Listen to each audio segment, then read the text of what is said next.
Hey there, magical experimenters. Taylor Ellwood here, and welcome to the Magical Experiments podcast. Well, not the podcast, excuse me, but the Magical Experiments thing. I was recently asked by one of you what magical partnership looks like and how it works, because as all of you know, I recently had someone come into my life who has become my magical partner. And I brought the topic up to my magical partner and said, how do how do you feel about me doing a video on this? We talked about it a bit, and she brought up some good points that I'm going to integrate into this, but she was comfortable with me doing it, so I'm gonna do it. Um, and it's interesting. I mean, this has been a real journey for me, but I'm gonna start off with the first caveat. It's something that she brought up, but I think it's really applicable. I mean, as of earlier this week, we've been involved with each other for the last 5 months. Now, I would say that I kind of sort of knew this person before then. Like I would say this person has been in my life for a bit over a year now. Um, but we didn't really start to interact with each other until April, and even then in April, it was just kind of a few interactions, and then like I didn't actually meet this person until July. And I would say that my magical partnership with her started the day that I met her in person. Um, so I think that is a good thing to note. And so 5 months into this, I'm going to just say that what this would look like, 7 months from now, where we've had a full year under our belt, or what it'll look like if we're continuing to work together 5 or 10 or 15 or 20 years down the line. Which I mean, I hope that's the case. Kind of hope it's for the rest of my life. But I mean, I don't know. Like with anything, there are no guarantees, and I mean that's just the simple truth of it. But what that'll look like will differ. Right now it's fresh and it's new, and we're still learning a lot about each other and discovering the way that we work together. And I think that's one thing that needs to really be kept in mind when you talk about something like this. So, as you watch this video, I want you to keep that in mind, because what I describe here is really based off of the relative newness of this partnership and how we're working together. The other caveat I want to throw into this is that, there can be different types of magical partnerships. She was recently reading The Sea Priestess by Diane Fortune, and it was and then she's reading another book by her called The Demon Lover, and I'm going to read those books myself because it talks about magical partnership a lot, and I would recommend reading them. I think if this is something you think you want to explore at some point. But what I found interesting from what she told me about them is that there are really different types of magical partnership being explored. And I think a lot of times when people think of a magical partnership, they probably think, are these two people together romantically or in other ways? And it's like, not necessarily. I mean, there may be an element of that, but I think that it's worthwhile to note that a magical partnership may not necessarily include or need to have a romantic element to it. It might have a romantic element to it as well, and that's okay. I mean, I can say with this particular partnership, there is a romantic element in there, and I like that. But I mean, I've done group work before with other people, and I've worked with other people in the past, and that hasn't always been the case. So I don't think that a magical partnership necessarily has to have an emotional component to it in terms of romance or something like that. I mean, you could be great friends with that person and work with them, and that might just be it. And I think that there are different types of magical partnerships out there. So I think that's worthwhile to note, because I think a lot of times with any such things, there can be this very interesting artificial tension that can be created in a way. Like if you have expectations about how something ought to manifest, well, I should meet somebody and it should go this way. Well, it may not. I mean, you could be married to somebody else and meet somebody who quote unquote is your magical partner, and still have a very and that could be a different person, and you work with that person, in that partnership, as opposed to the other thing. I do think, and I think this is really important, is that a magical partnership is an intimate partnership, and I want to be very clear that when I use that word intimate again, I don't want people to automatically assume what that means. Intimacy can be, you can be great friends with somebody and have an intimate connection with them. So any words that are used here should really be, I would ask that you weigh those words out carefully and consider that what I'm trying to say and convey does not imply any one thing, and that really, when you look at your own circumstances, that you look at it from that perspective. you know so with that said, let's talk a little bit. Those are the caveats that I kind of came that well, that that caveat is one that I kind of came to, but it was in part based on the conversation that I had with my magical partner. The other one was the one that she came up with. I think I've covered all the caveats there, and really, I mean, I think if not, I can always do a follow-up video. I mean, she'd certainly tell me if I missed something or not, but I think so. So here's what I think about magical partnership. I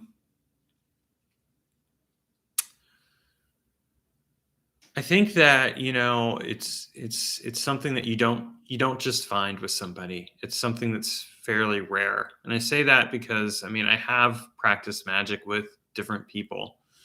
I've done some group work in the course of my life. I mean, when I first started out, I started out as solitary. I did work with a couple people, but not like really. And then, I worked in some, but eventually I worked in a couple of groups of people. Like I was part of a college pagan group or a couple of college pagan groups and worked with them. And then sometimes I created, like for some of my experiments back in the day, I would actually, find groups of people and work with them, like with the neurotransmitter work. That was one of the things that I did. So, I don't know if those were magical partnerships. They were more like, it was more like very convenient things where people came together. And I would say that, I have sometimes worked with other people in my life. But I found that for the most part, there wasn't, and this, I want to be very clear. This is not a comment on anybody. Okay. So when I say this is, I'm really trying to be very sensitive about how I'm conveying this, and hopefully I am. What I want to say is that, in working with other people in the past where it was just me and that person working together, I feel like in the end, what ended up happening is we ended up working on a couple of things, but that we didn't really take it to the level that it could have gone. And that's not a comment again on me or any other person or anything else. It's just simply that, like I think with something like this, it can't be forced. It's just something where it either comes together or it doesn't come together. Um, and I think I mean at the same time, I do think that, as with any other kind of quote unquote relationship, what you put into the relationship and what the other person or people put into the relationship is just as important as what you get out of it. you know um you can work with somebody, and if you're both willing to put that work into maintaining whatever it is, magical partnership or otherwise, there can definitely be something very significant and special about that. But I do think that there has to be some effort on both ends. It can't just be because really a magical partnership, in a very real sense, it becomes its own living entity. It's kind of like the concept of the third mind, where William S. Burroughs and Brian Geisen wrote about this, kind of did this project where they created like a third mind shared between them. In a very real sense, I mean, a magical partnership becomes its own entity. It becomes a spirit or an egregore of sorts. Yes, it's the two people or more that are involved in the work, but it's also what comes together. And so, each person has to decide their level of involvement and what they're willing to put into it. And I think another thing that's worth saying is that, as with any kind of thing, I think, there's no such thing as a static partnership. Like, you enter into a relationship with somebody and you're going to have your ups and downs. inevitably. Those are just normal things. You're going to have moments where things are great. You're going to have times where things are tense. Hopefully, as you get to know that person, you start to identify the areas where things are tense, and you learn to navigate that better with that person.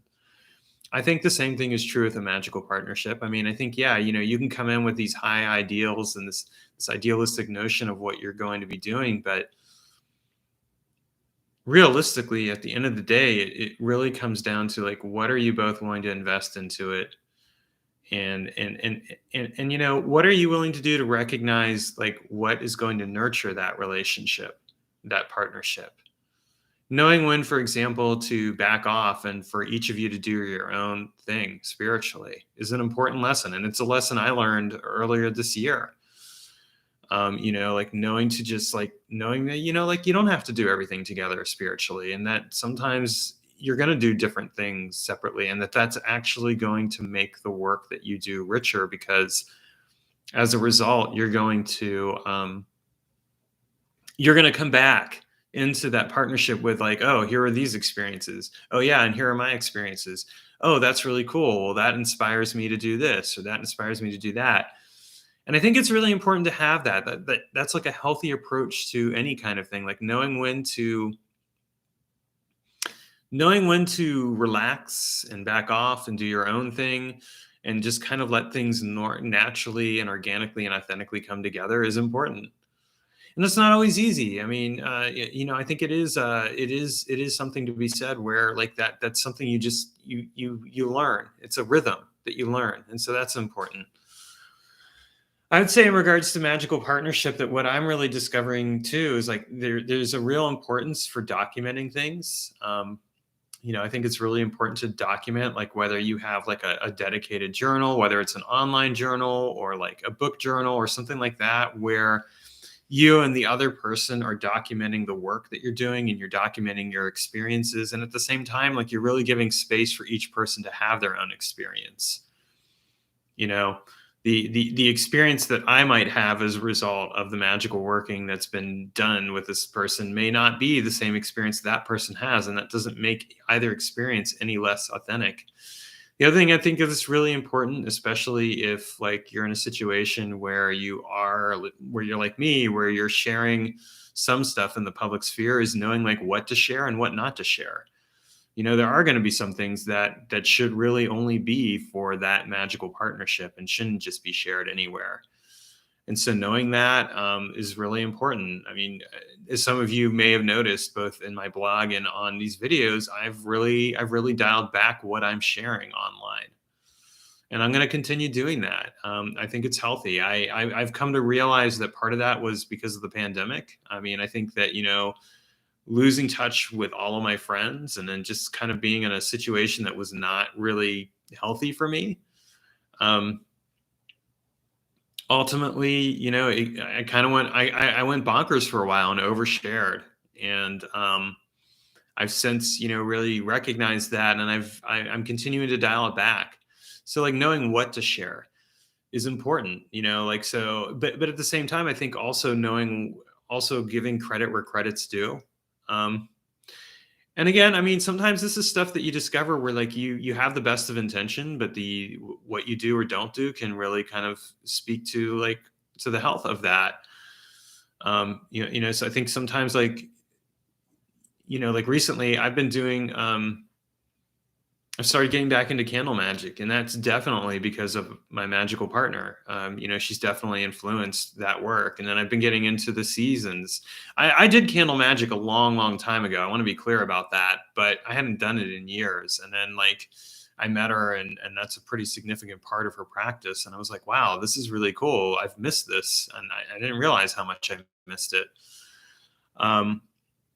I think that, and then getting into the seasonal work, that's definitely been her influence on me. I mean, I never really got into observing the seasons, but her particular path includes that, and so I've been doing that work with her, and I found again that it meets something fundamental. I think something I said to her recently, and I want to share it on here. It'll seem a little strange, and I want to explain it. Is that I feel like what she's done is she's brought heart to my magical practice. Now, when I say that, I don't want people like, what does that really mean? Well, what that really means is that I feel like there were certain fundamental gaps in my magical practice that I didn't realize were there, but that in working with this person, it became very clear like, oh, here are some things that I'm missing out on. Here are some things that I'm realizing I really want. And I didn't realize I wanted those things. But now that I'm experiencing them, I'm like, yeah, this is pretty significant. And so in working with this person and realizing that, it's really it's really allowed me to recognize like this is something that I need to incorporate into my magical life and practice. This is something that is transformative for me. And it's helping me, of course, to dial into her experiences and her background. And I think an essential part of magical partnership is that you're not just meeting and you're saying like, okay, we're just gonna go off here, we're gonna go off there. No, you're meeting and you're getting to know each other like any other kind of relationship. And what you're discovering is that you're discovering like where each of you has been. Like she's learning about like where I've been. And some of that involves reading my books, some of it's involved conversations, some of it's involved other things. And I'm doing the same thing. I'm learning like where she's been. So for me, like that's involved learning her spiritual lineage and making that part of my path. It's involved, taking some of the things that she's doing and learning them and starting to incorporate them into my own solitary practice.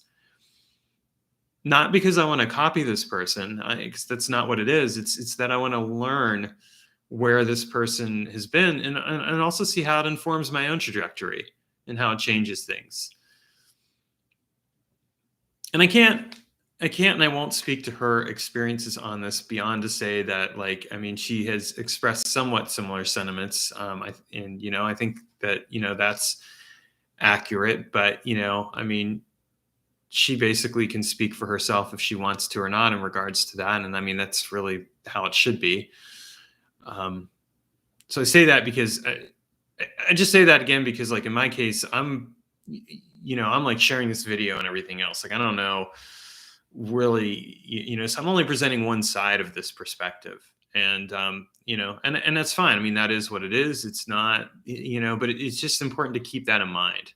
Like what I'm sharing is just my perspective on this. It's not necessarily what she might say or not say. And whether she will or won't is entirely on her.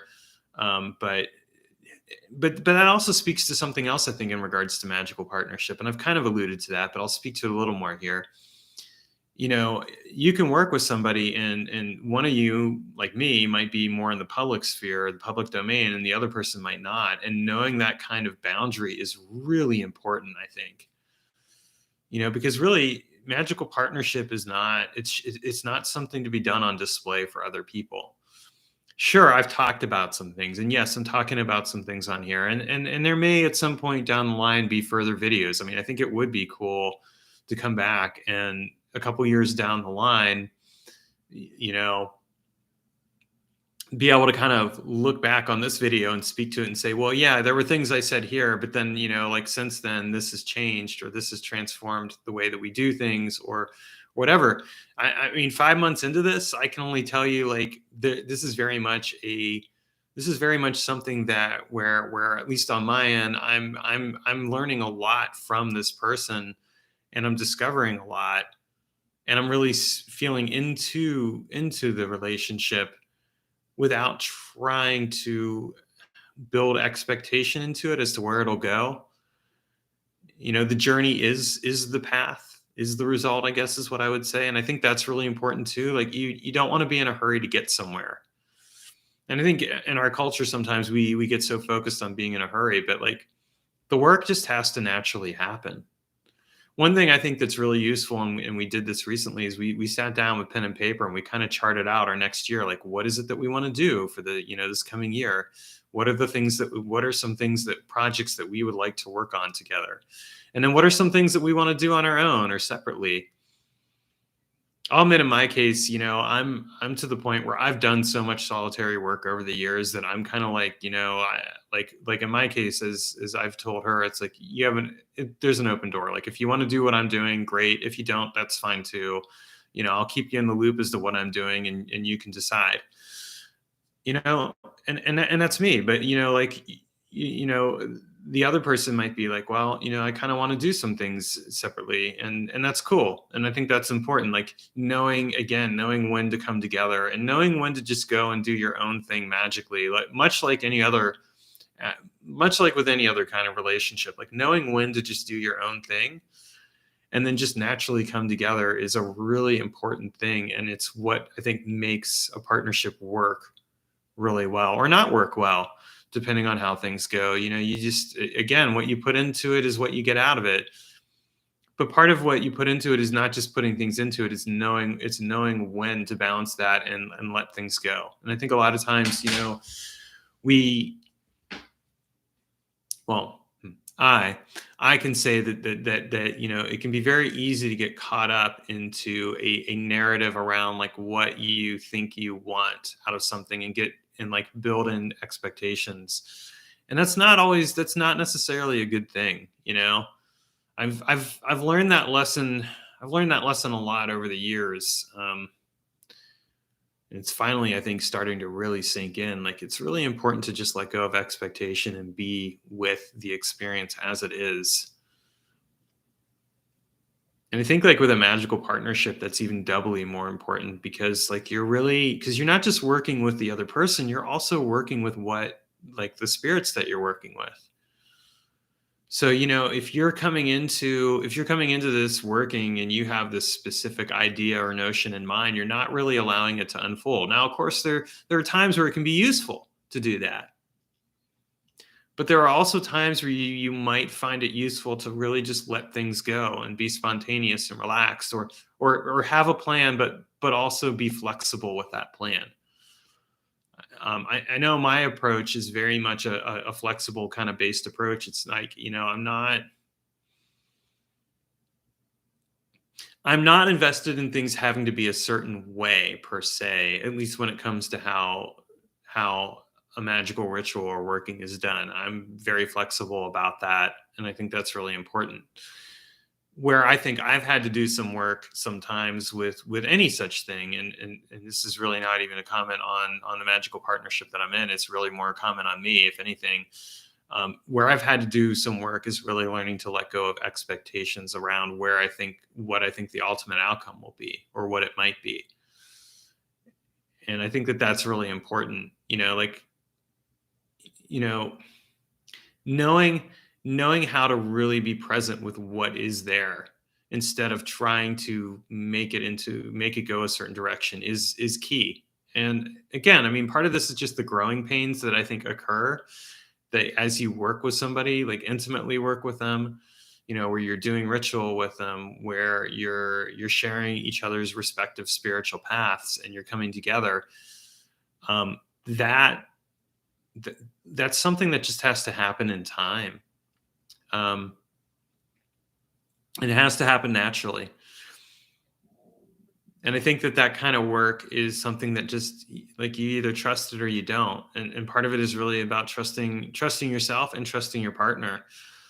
I think one thing that's like really important too is that when you're doing this kind of work with somebody, there is going to be the internal work component. So I'll just speak to that the internal work component, like, may help you start to recognize where, like, as with anything, like with any person, like, people come together, and like they can come together in magnificent and amazing ways, but sometimes they come together and there's triggers there.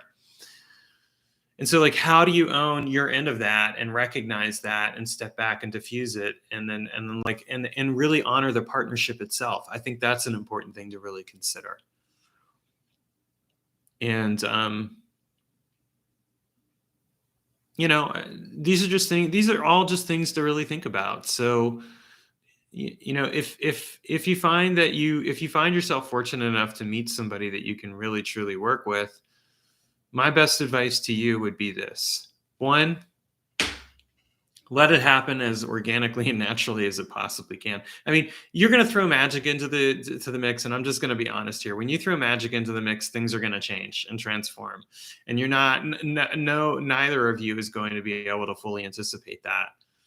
And it's like, that's the thing I think that's really important to recognize. Like when you throw magic into the mix with anything, you can't fully anticipate or control what'll happen. Some changes will happen, some transformations will occur. And it's learning to really be present with that and recognize it and not necessarily have to control it, but really hold space with it and learn from it is going to be key. So that's the one thing I would put out there with that. I think, knowing when to just go and do your own thing is important, and knowing and at the same time, like really keeping good journals and records of the shared work that you do together. And being able to sometimes comment on that and discuss it and really and really don't just record the great things, record the things that aren't so great. Like if a magical working went south, then record that like on both of your parts and figure out what went wrong. If things aren't idyllic all the time, well, acknowledge that. I mean, because it's just important to do. And if you're gonna do this work with somebody, you really have to trust them and let them in, and that is in and of itself like a really important thing. Magical partnership is an act of trust because you really are choosing to work with this person and get to know them in a way that goes um, beyond even like a conventional kind of relationship in any shape or form, because you're choosing to work with them spiritually, and that's a really powerful thing to recognize. So knowing these things, that's what I would share with you. And again, I mean, I'm sharing this with 5 months into this, so really take anything I share here with a grain of salt. But like, if you think like, yeah, it would be really cool to do this, well, as with anything else, I would say like really just consider like what you are choosing to step into and commit to, and like what does that really mean? And how do you do it in a way that honors yourself and honors the person and honors the partnership? All three things have to be factored in. How do you honor the other person? How do you honor yourself? And how do you honor the partnership? And these are things that you'll figure out as time goes on. Some of them, you'll figure out along the way. Some of them you'll figure out after the fact. You'll like do something and you're like, oh, after that. Like a good lesson, I think for me, this is a great lesson for me actually that I can share. Because I've been so used to doing my own thing.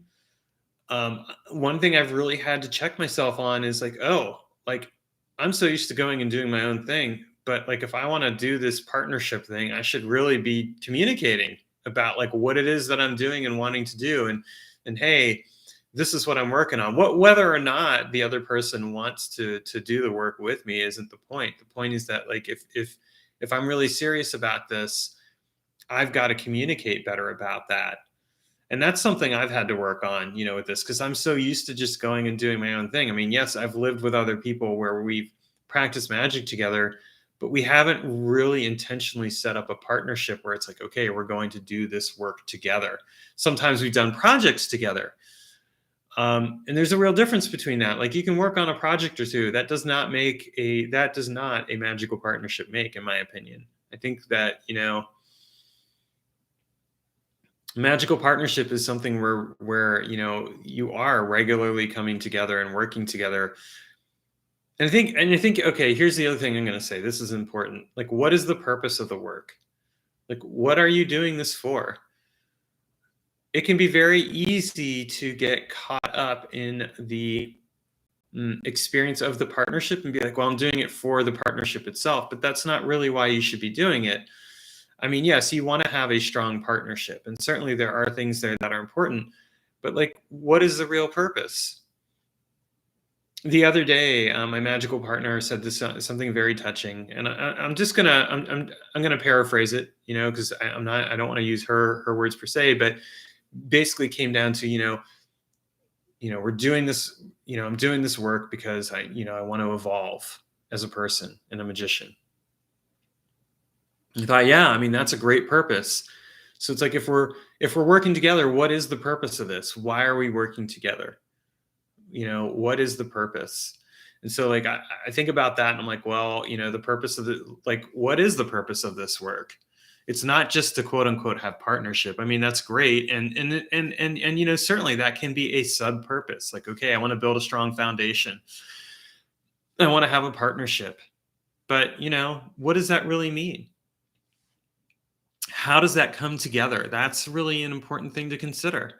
And I think too, the other thing I would say, and this is something that I think is important to speak to, is like you can go into this with the idea that, oh, I hope this will last the rest of my life or whatever.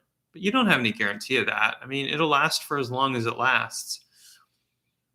And I think that that's really important to recognize. Like, and at the same time, I mean, I can safely say this, like with this particular person, I know that like regardless of what happens, I know that this person has changed my life already and has changed the trajectory of my magical practice, has frankly moved me in a way so deeply that goes beyond anything I can even describe. Like, I know that if things were to change tomorrow, and like, I would know that I had come out of this changed. The trajectory of my path was changed by this person in a way that was so deep and meaningful and powerful. And that this person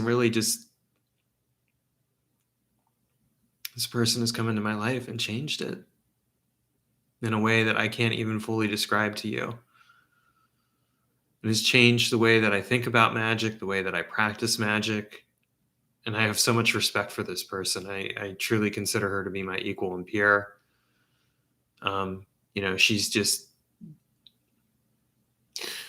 She is such an intelligent person and a very powerful person, as a magician and just in general. And I just have such profound respect for her. And she's really helped me see my blind spots, as a magician, as a person. And I respect that, and I'm grateful for it. I'm grateful that she's in my life. My hope is that no matter what changes occur, that we will always have a place of significance in each other's lives because of the work that we're doing, and that we'll always have some special connection. It may change. I mean, as such things do, and how that changes, I couldn't tell you. But I think it's really important to just acknowledge that, like, nothing is static, nothing stays the same. You're gonna change and grow. Maybe you'll grow together, maybe you'll grow apart, maybe you'll grow together and apart, and then back together again. Who knows? I mean, these things aren't static. They're just experiences. And if you recognize that, then you can be appreciative of the time that you have and of the experience that you have, and just let it be what it is. And I think that's really important. So those are my thoughts on magical partnership. And again, keep in mind, this is like 5 months in, but I can say that like 5 months in, I mean, I have done more magical work with this person, I think, than I've ever done with anybody else. I mean, we have done a lot of work together already. And I mean, I look at it like the first few months and I'm just like, wow, we literally have done like work that like anybody would be happy if they'd done that in a year's time. We've done that work.